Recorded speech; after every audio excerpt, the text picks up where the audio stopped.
Hi,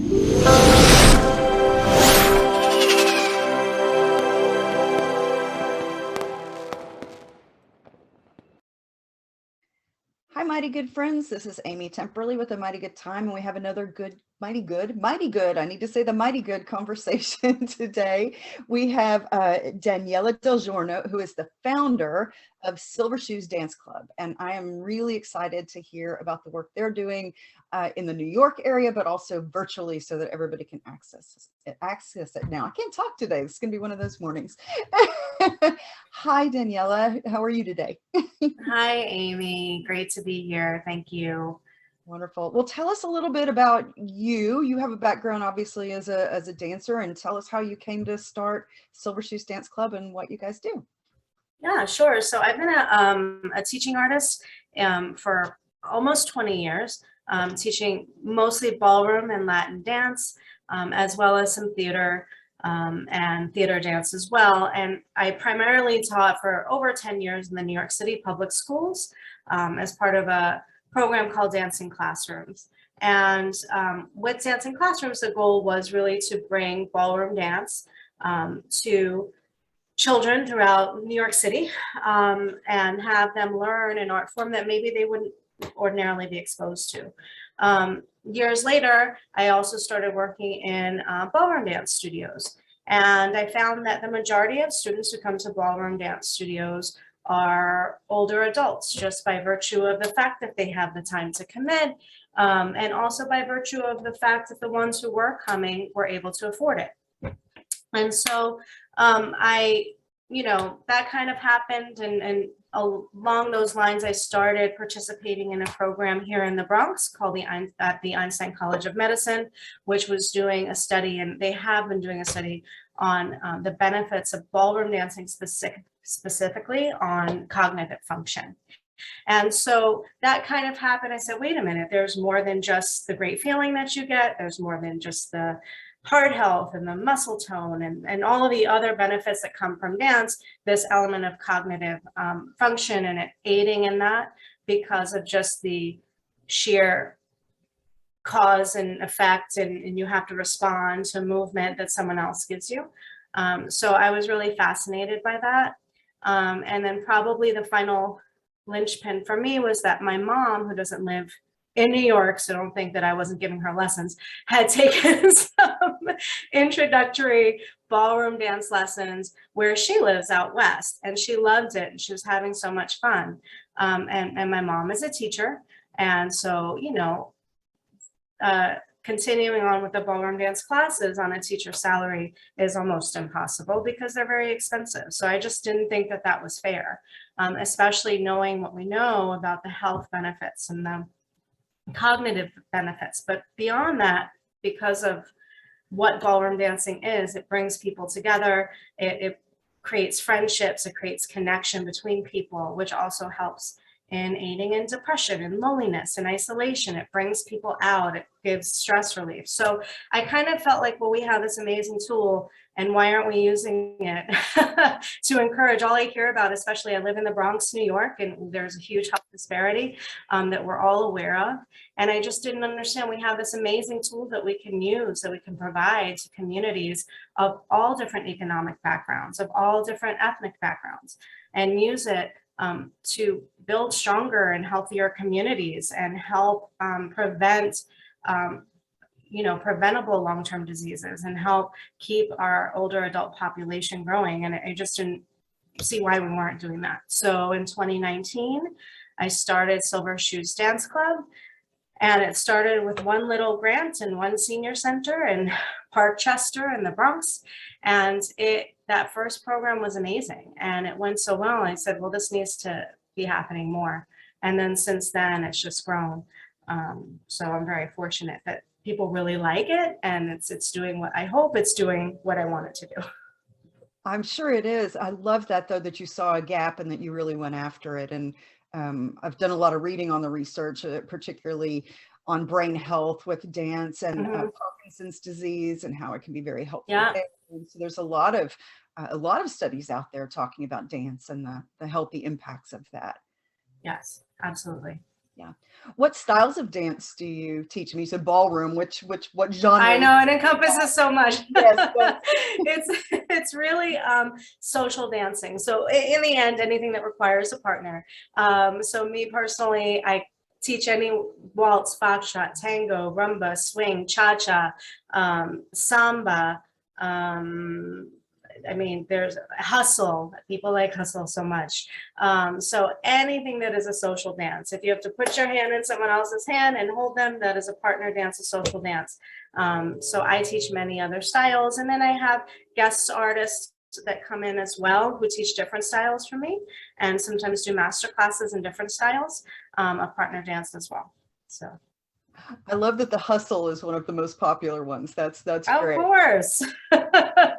We all want to shake it a little bit. Who doesn't like some DGs on a That's Thursday right. morning? That's great. That's great. What do you think is one of the most important components of active aging when you think about, your own aging experience? That's a good question. I do a lot of work centered around the ageism and kind of the preconceived notions we have about ourselves as we age, just kind of put on us through society and marketing and advertising. And so, I think that you choose how you live the rest of your life. And if you think it's going to be negative, then it might.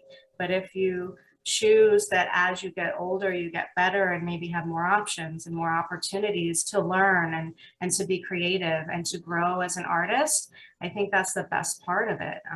So that's what I look forward to. Yeah, it's such an interesting time to explore creativity. You and I were just briefly talking about kind of Yeah. creative aging and what that looks like and how your mind opens in a whole other way. And for me, kind of the things that got in my way when I was younger in terms of, I frequently would start something new and then quit. Uh-huh. Yeah. Well, a lot of people, of course, yes, of But as you course. get older, you're more tolerant of kind of testing and trying out it because you know that all of that is bringing new learning and information to you. So your experience of that is different when you reach Yeah, out. and I think some are more patient with themselves and they realize that, okay, I might not get it by next week, but maybe I'll get it in 2 weeks and maybe I'll get it in 3 weeks. And I think that that's nice. I like working with older adults because all of these thoughts that maybe they would have had before. Hello? Oh, still there. Did I lose you? Oh, okay. My Yeah, screen just yeah. went black. Okay. The thoughts that they might have thought, like, oh, you can't teach an old dog new tricks, and all of these kind of old-fashioned ageist thoughts. Then they think, well, I'm never going to learn how to cha-cha. I'm never going to learn how to cha-cha. I'm like, you can and you will. And so my favorite part is at the end when they do, I'm like, I told you. And that's like the best part of doing this and working with adults who are more mature and just more able to focus on the learning process. It's great. Do you have some participants who have disabilities of some kind, and how do you tackle that? Yeah, well, it's interesting because I started in 2019 and then obviously 2020 was the pandemic. And so we had to adjust to virtual learning. What happened was students who were too shy to come to class in person because they either had an issue with their hip or they weren't really well enough to travel to the space, or it was too cold, or other kind of things that might get into their way. They were able to participate online because they felt more comfortable. So challenge as a teacher, of course, is you don't know everybody's level of ability, but it opened the doors up to so many more people. And in general, anyone who comes to class participates. So although my focus is not for people with different abilities, all abilities are welcome, and we adjust. We adjust, and that's a wonderful thing about social dance is you adjust to what's comfortable to your body and what you can do. So. Oh, I love that. Well, and virtual it's a safe space. It's not always Is. great for the instructors, but you can turn your camera off if you don't want anybody to watch you. Yeah, and I think that helps. I think people are more shy about the way they move. when they're home and they participate, they feel a little more confident. And if that class is enough to get them more confident to come to an in-person class when we can do it, how great is that?